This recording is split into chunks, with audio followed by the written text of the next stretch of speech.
Hey guys, so I was recently asked via Messenger if I would be able to provide some plants that would look good in your flower bed up front or that sort of thing that are attractant also to honeybees. A lot of folks are interested in giving back, I guess, is a way to look at it, or they're concerned about the loss of bees, that sort of thing. So everybody wants to feed the bees from their garden, which is a really cool idea. And if you are going for a natural look in your yard, especially in your garden area, then you definitely want some honeybees there. So that was a question that made a lot of sense. So I did a little bit of research because honestly, I can tell you a ton about honeybees. I do not know a ton about all of the plants that they get to. So I thought, well, that'd be kind of fun and educational for me as well. Let's go see what we have out there. So I've done some research and I've got a ton of plants right here, 15 to be exact, that will look good either in your flower bed up front, or I've even got 5 options that you could plant in your garden. Hey Angie, actually speaking of, Angie's the one that asked me the question, so here we are answering her question. And so I'm going to go ahead and get started. First and foremost, flower bed up front. This one's kind of pretty popular. I see this around a lot. Lavender is it's a fragrant herb. For those of you who don't know, it's got a purple into blue kind of flower. It's kind of a bushy. So it grows, I don't know, maybe, I'm showing you off camera, you can't see, but maybe a foot-ish tall, but then it about the same diameter around. It'll grow, and it's got the narrow leaves that are grayish green, and then it's really attractive to the honeybees. I see every time I'm around them, every time I see the lavender plant, then I see bees flying around. So they're really going to get in there and pollinate that lavender for you. So there's an option. You've also got sunflowers. Now you could put it in your garden in the back if you're trying to grow yourself some food, for those of you who like to, suck on sunflowers or whatnot. So you've got that as an option. But sunflowers also are really pretty up in the front of the house in your garden area. And for some folks, Angie, for instance, actually is a huge fan of sunflowers, so that's an option for you. Put those out there. They're gorgeous, and they are wildly attractive. Yo, what's going on, Dominique? What's going on, brother? It is always a great day, and as you can see behind me, I am sitting with 3 of my hives at this bee yard. In this bee yard, I have these 3, 7, 8. I've got 9 colonies, and so I've decided to come out here. It's a overcast day. It is not a good day to go into the bees. However, it is always a wonderful day to come out and sit with them. You can also hopefully tell from the angle. I guess I probably should have given you guys this before we even got started, but from the angle, I'm sitting off to the side of the hives. If the bees are going to come out, it's kind of a chilly day today. It's in the 50s. But you didn't come on for the weather report. Anyway, when they come out, they're going to come out straight ahead. They'll go up, they'll fly off left or right, but they always come out and away from the hive before they go in whichever direction they're about to fly. So I am sitting off to the side of the hive so that I am not in their flight path. They're not even going to bother me. They may notice me. They may come over and check me out just to see if I can provide them with nectar or pollen. But contrary to popular belief, I am in fact not a flower, so they will ultimately decide to ignore me and they will fly off. So I'm over here with them, just kind of hanging out, enjoying the sights and sounds of nature, like the airplane. Anyway, so sunflowers, and so those of you who don't know sunflowers, you're just familiar with the seeds. Sunflowers can grow like really tall, but they got these big old bright yellow flowers. The center, I'm not a botanist, so I can't give you a full description, but they are gorgeous. They would make a great addition either to the front flower bed for your neighbors to see, or your garden area or both. I mean, you know, how do you like sunflowers? How much do you like sunflowers? Coneflowers. Now, this is not one that I've never heard of. So I'm going to read that description to you. Coneflowers are hardy perennials that produce large daisy-like flowers with prominent cones in the center. They come in a range of colors, including pink, purple, and white. They are highly attractive to honeybees. Their long blooming season means that they can provide a steady source of nectar and pollen throughout the summer. So there you go. If you're really interested, like you know, you want some pretty flowers, but you also want to be able to provide back to the bees, that coneflower sounds like a great addition for your garden because it has a very long, according to this description. Again, I am not a botanist. I am not here to try to tell you what to do in your garden, but this does have a very long blooming cycle, so you'll have bees in your yard for a good long period of time. Let's see, black-eyed Susans. Now, I have heard of this one. And this one is actually real bright, cheerful colors. They bloom late summer and early fall. So going into fall, one of the things that we as beekeepers are concerned about is getting those last little pollen flows or nectar flows, whatever late blooming flowers we can find, because there we are trying to get our bees built up so that they can survive the winter.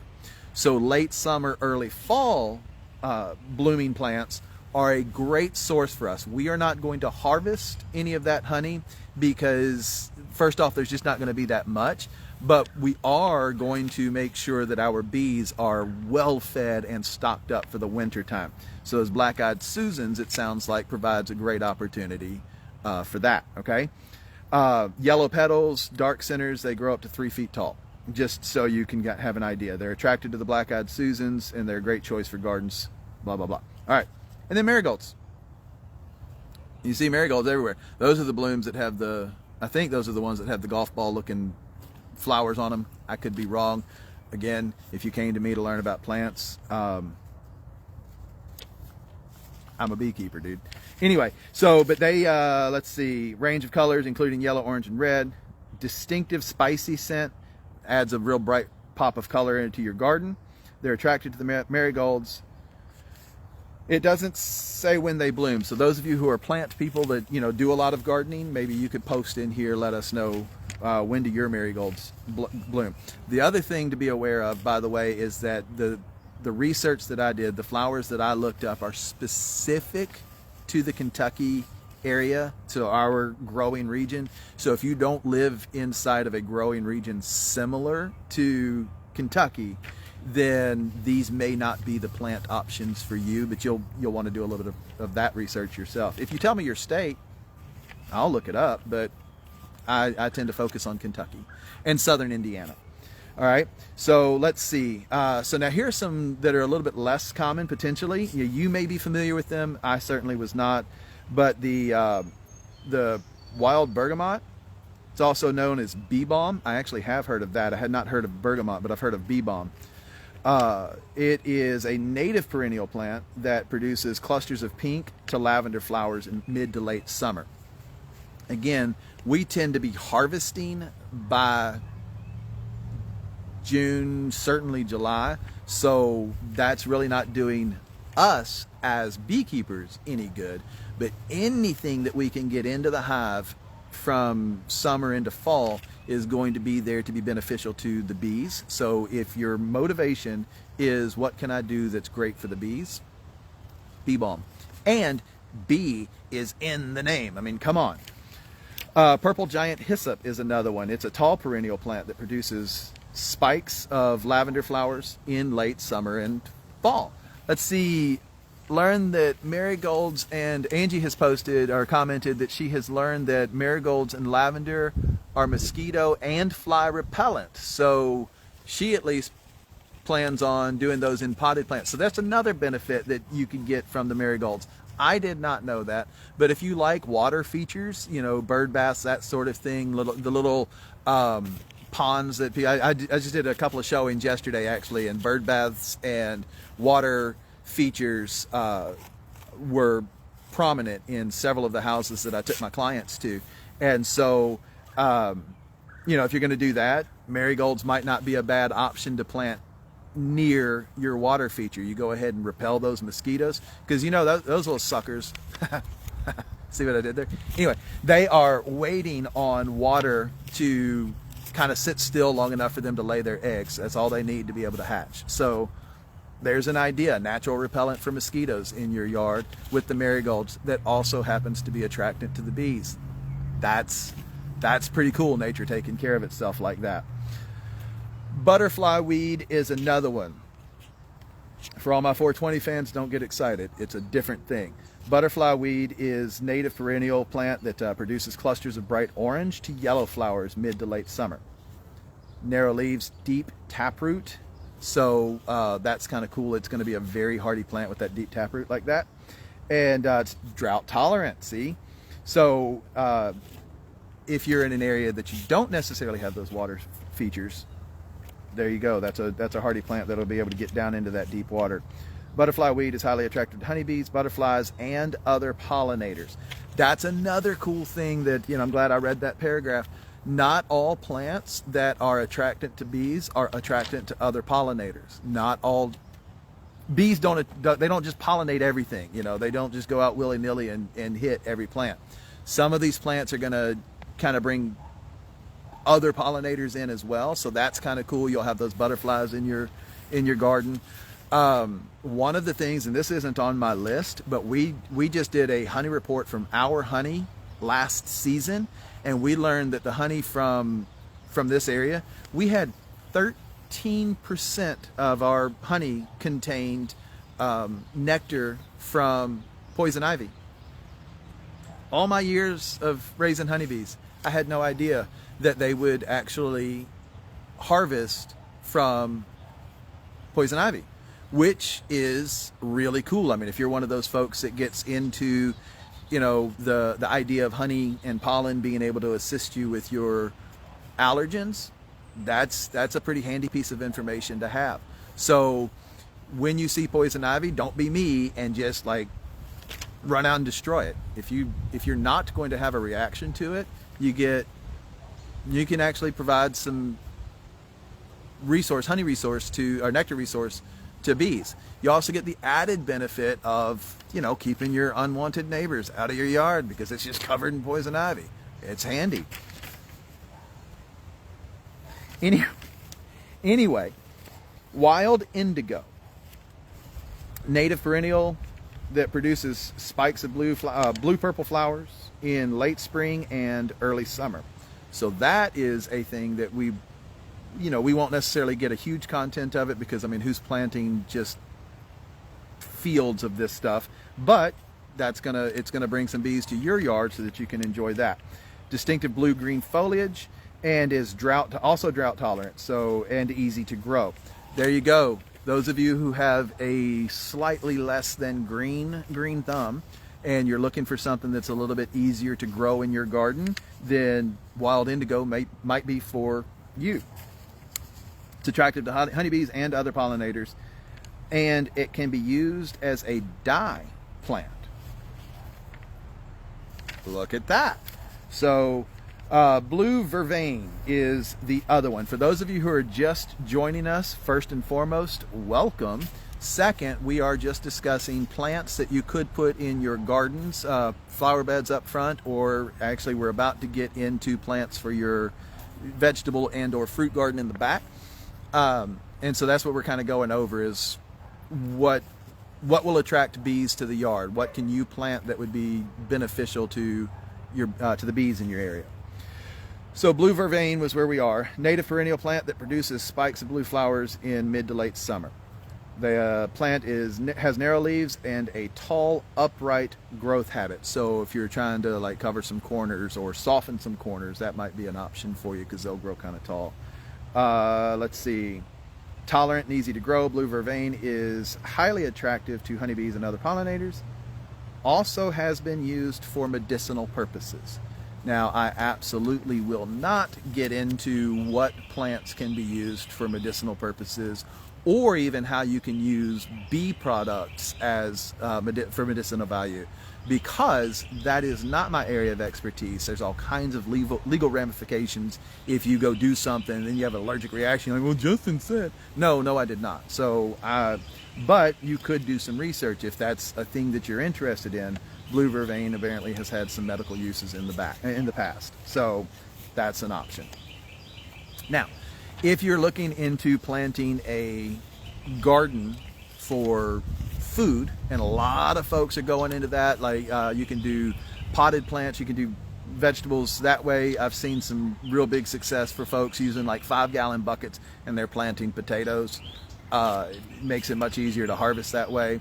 That's kind of cool. So if you're going to be planting some food in your garden in the back, squash is a great plant to have. First off, you're going to get a lot of squash. So much so, according to the folks that I know that grow squash, they always have enough leftovers to bring me. And that's awesome. So if you wanted to bring some squash to me, you're never going to hurt my feelings. And but it's also attractant to your bees, so you want to make sure you keep that. And the flowers are kind of pretty. I mean, just for that, maybe I'm not saying plant it in your flower bed up front, but you know, they are pretty. They got the bright yellow flowers that are going to come before your fruit. Yellow squash, acorn squash is another one. Squash plants are easy to grow and can be a prolific source of both nectar and food, which is basically a fancy way of saying what I just said. Anna says that she just bought some seed mixes for her front flower bed, a bird and butterfly mix wildflower blend. They've started sprouting, but they are trying to fight me on staying alive. Yeah, so from seed, that's actually, my experience has been that growing from seed is a bit of a bear. So Anna, you are not alone in that. Good luck with that. I think I saw you put a post of that on Facebook actually, where you had some sprouts coming up. Wasn't that your picture with the little heart-shaped sprout coming up, which was kind of cool? Growing from seed is a bear, but hugely rewarding. So keep it up, stay with it, and I will absolutely be watching your Facebook to see how that goes. I owe you a phone call, Anna. I apologize for that. I will leave. When I leave here, I'm going to call you because I told you I would do that like a month ago. I am so sorry. I suck as an uncle. But we'll try to fix that. All right. Blueberries is another one. David said that he just loves what comes from bees, which is sweet honey. Yes. Yeah. Oh, good. I'm glad that you forgot that I was supposed to call you, Anna. So we both suck. That's awesome. But I will call you when I leave here. David, no, you're absolutely correct. Honey is freaking phenomenal. One of the cool things, by the way, since we are discussing all of these different plants that produce flowers that will attract honeybees, one of the things that a lot of folks don't tend to know about honey is that depending on the sources of nectar, that's going to change not only the color of the honey, but it's also going to change the flavoring of the honey. Now, for instance, if you have your bees out at an apple orchard and you're going to get apple honey, that doesn't mean that tasting that honey is going to also taste like biting into an apple. It's going to have hints of, but it's going to have its own flavor as well. So, but you will have honey flavors are determined by its source. So that's kind of cool. So that 13% poison ivy that we were talking about earlier in our honey content from last season, that doesn't mean that you're going to have, poison ivy flavored honey, so to speak. Like, biting that is going to, or like eating that honey is going to taste like biting into a poison ivy plant. No. It's not that at all. But it is going to have an effect on the flavor. That particular honey was 75% clover. So that's going to be the majority source for the honey. We actually advertise it as a clover honey. I don't remember what the content has to be, but it has to be above 50%. I can't remember off the top of my head what that percentage is in order for you to be able to claim it as that type of honey. But since ours was it was over 75% clover, we were able to claim that as its primary source. So that's clover honey. Holly is another tree, is a tree that produces some exquisite honey. Very clear, super sweet. It's amazing. In Kentucky, we're big fans of tulip poplar. So for those of you in the Louisville area that are near Iroquois Park, for instance, Iroquois Park has a huge, I'm sorry, not Iroquois Park, maybe Iroquois Park, but I haven't done any research out there. Jefferson Memorial Forest is one that has it has a huge population of tulip poplar in that forest. And so we actually, for those of you who are following me on TikTok, if you have a TikTok and you're not following me on TikTok, stop being a loser, go follow me on TikTok. But for those of you that do follow me out there on there, you saw that my friend Ricky and I just took some bees to a new location. That's where we were going. We were going out to the Jefferson Memorial Forest area so that we could harvest honey from the...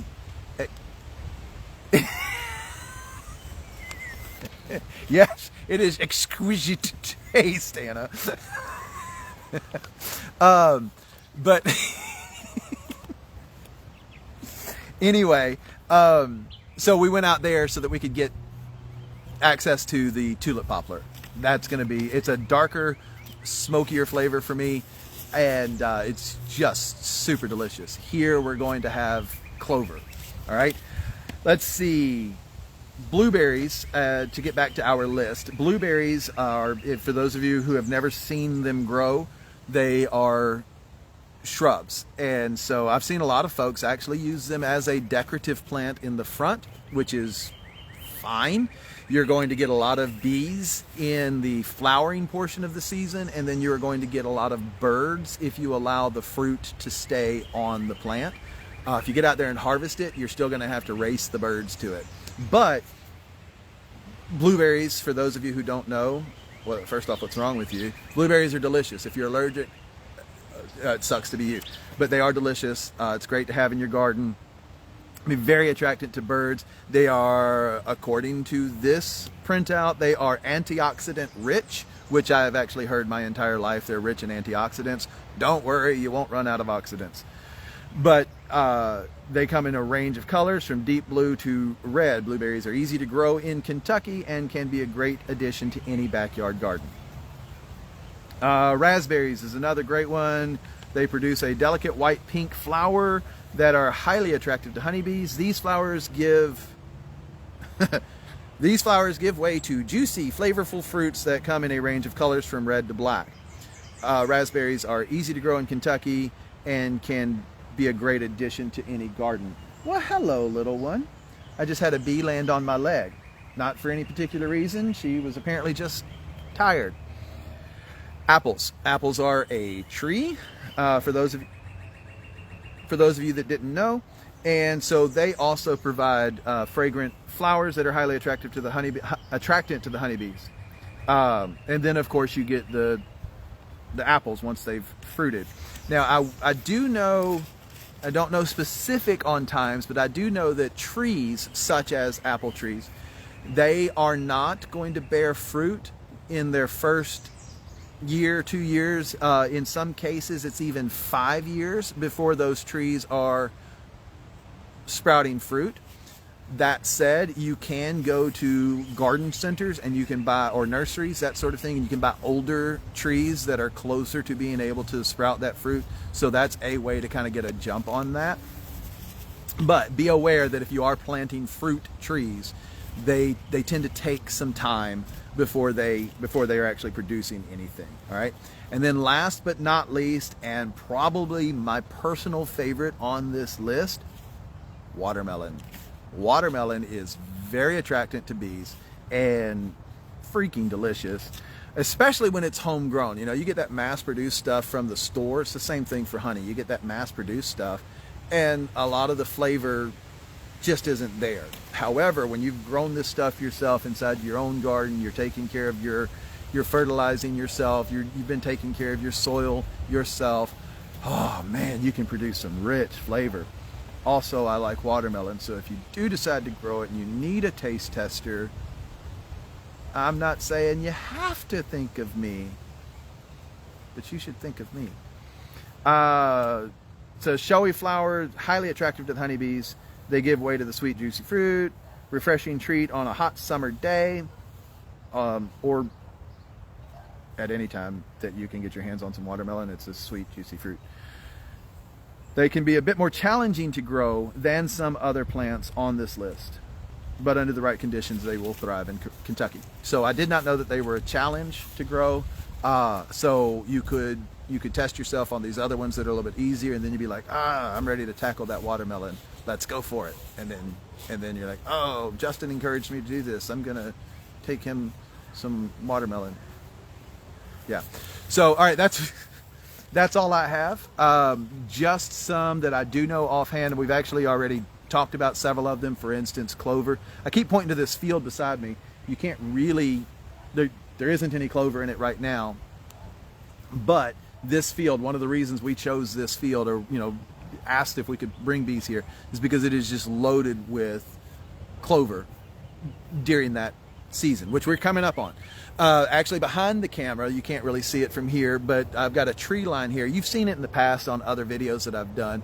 There is honeysuckle, and the bees will be attracted to that as well. I've seen some dogwood out here. I've seen bees on the dogwoods. So there are lots and lots and lots and lots of flowers.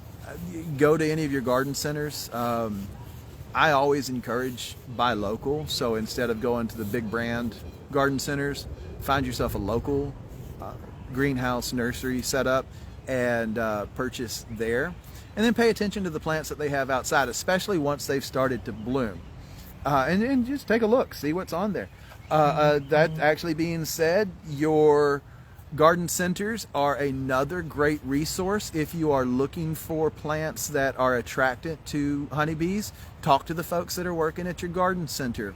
Again, your locally owned and operated garden centers tend to be operated and owned by people that really know their stuff, as opposed to somebody who just showed up to get their paycheck today. Not a mark against anybody who's working in the big brand garden centers. It's just that, you know how it is. I mean, they're not hired because they're plant specialists. At a garden center, they kind of have to be. At a local owned and operated, that's their source, right? So that's another resource for you. And then you honestly do what I did. Jump onto Google and just ask Google, what are some options? So there's always that. However, I love receiving those questions. Thank you, Angela, for asking me that question and giving me this opportunity to do a little bit of research and even learn more about my own honeybees, okay? So if you have those questions and you just want to send them to me, shoot, send them. And I may, like I did with Angie, I went ahead and sent her this list, but I can also maybe feature it in one of these videos. I'm always looking for some ideas, so that would be fun for me as well. So thanks for that, and hopefully get more. Actually, speaking of that, I'll go ahead and address it in this one. I just got recently asked by one of my Facebook followers what got me into beekeeping. So I'll go ahead and address that now as well. What got me into beekeeping is that my dad, with whom I've been keeping honeybees literally my entire life, he got his first beehive. We were living in Florida. I was 3. So I don't remember where in Florida we were living. I was 3 or 4 years old.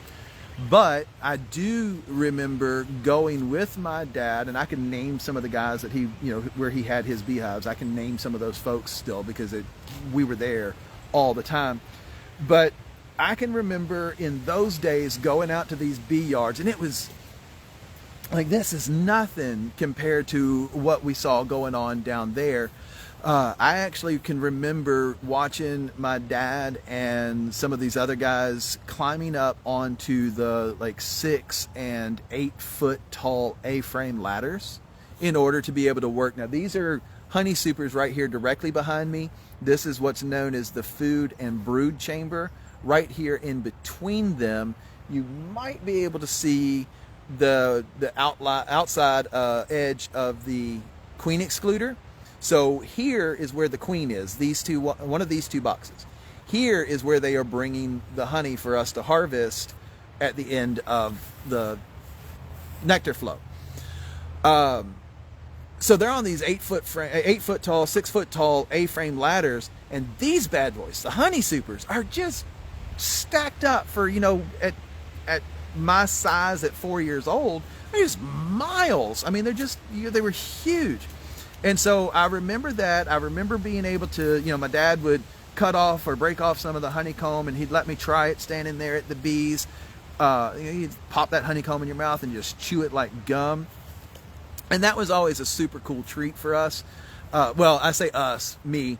Jason and Angela, my brother and my sister, have always had the same opportunity to be around the bees. They just didn't want it, which is fine. They had their own things that they wanted to do, and they certainly had those opportunities. I just personally loved that time with my dad, and they had their things that they did with him too, so that's kind of cool. But yeah, so 3-4 years old, I was going out to these beehives with my dad and just being fascinated with the stacks. And then by the time I was, I don't know, 10, 11, 12, somewhere in that neighborhood, I actually started being able to do some of the heavy lifting and the carrying and, you know, getting the hive tool and prying it open. Mainly my job at that time was I was in control of the smoker. That's what this was, by the way. I wasn't saying hi. You know, I had the smoker, and so my job was anytime Dad called for smoke, I'd come over there and I'd pop some smoke into the beehive. And that was kind of cool because that got me into the hive, that got me close to the bees. We we didn't always have bee suits with us. Of course, y'all have seen me on some of my videos. I'll get out here and I'll work with the bees in my shorts and t-shirt and all that kind of stuff. Drive some of you insane. Others of you will only log in to watch these videos because you're waiting for me to get stung. Whatever. I live to serve. And so David just commented he knows that feeling. So real quick story, and then I'm gonna call it. All right. Since David is on and watching, I'm gonna tell a story about my friend David. I grew up, well, yeah, you did the smoker too, but no, I'm gonna tell the story about the swarm of bees that you went and helped me collect. So when we were significantly younger than we are now, this is, I don't know, David, what would you say, about 15 years ago or so? I was still living in Georgia. That's actually where David and I met. We met 15, 16 years old at a youth camp. When my family was first moving to Georgia, David was actually the first friend that I met when I was moving to Georgia. So I can actually honestly say that my parents sent me to camp and then packed up and moved while I was gone. Like, that actually happened. Anyway, so years later though, David and I have been friends for quite some time now. And he was always interested. He was always willing to help out with the bees anytime I needed it. And so he had some experience, but we always had him in a suit. This time I got a phone call. It's like, hey, I've got a swarm of bees in this tree. Can you come and get it? Absolutely. I'm on my way. Hey, David, will you come and help me with these bees? Sure. What do I need to do? Don't worry about it. I'll tell you when we get there. So he goes to the bees with me. Now, for those of you who have never seen it, you can actually look it up on Google, get yourself some pictures. I'll see if I've got some around. I'll post some pictures on my Facebook. A swarm of bees basically looks like a tree beard, right? So this, right? Right, yeah, it's like almost God mode on the beard, right? These things just get, they get huge. I mean, thousands, tens of thousands of bees in this ball, and the queen has landed on this branch or fence post or whatever they're hanging from. She's landed, and then they've all kind of gotten on to, okay, so Wayne Hunsucker's page, my dad's page, has it. Awesome. So I definitely have one. I'll get one posted.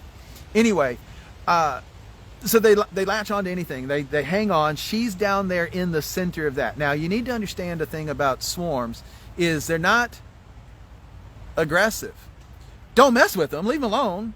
If you don't know what you're doing, absolutely leave them alone because, what do they say? A fool's knife is still sharp. So if you get out there doing stupid stuff, which is messing with bees when you have no experience or no one there to guide you, that kind of makes you, dumb. So don't do that.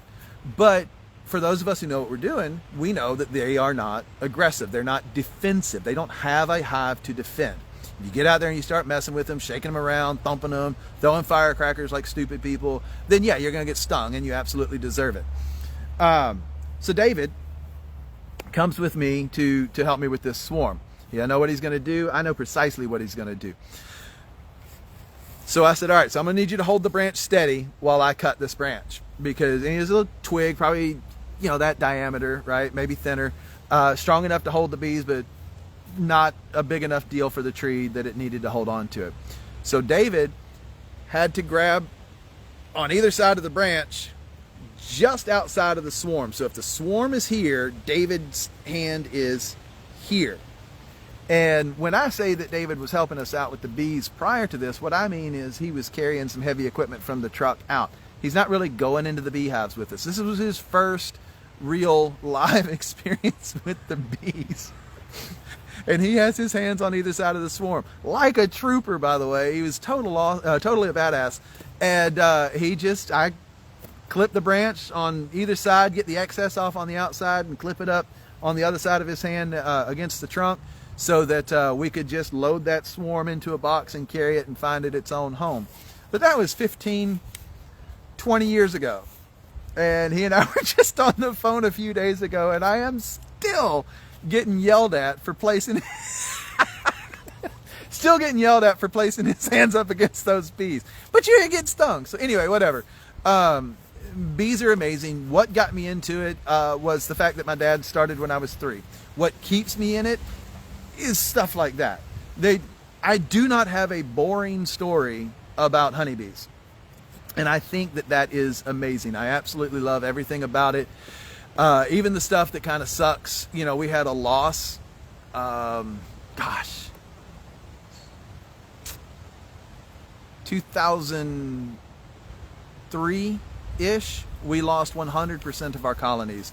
Moisture, that was the onset of the sudden colony collapse syndrome that came along and just devastated bees throughout the United States. We had 100% loss.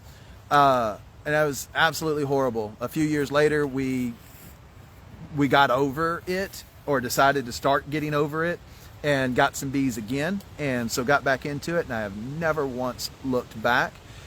Being a beekeeper for me is breathing. I can't fathom a life that doesn't have my honeybees in it. So I appreciate everybody logging in and joining me while we explored some plants that are attracted to the honeybees. I love your fascination with the bees, and so please never hesitate. Send me your questions, comments, concerns, anything like that. I would love to address them either in our private conversation, or I can address them on a video, so that would be great. Thank you for joining. That is going to be it for me today. Again, if you have not if you haven't found me on TikTok, if you do have a TikTok, please feel free. I got short little videos on there. In fact, I'm going to post some clips from this particular broadcast. So thanks, guys, and we shall see everybody soon, okay?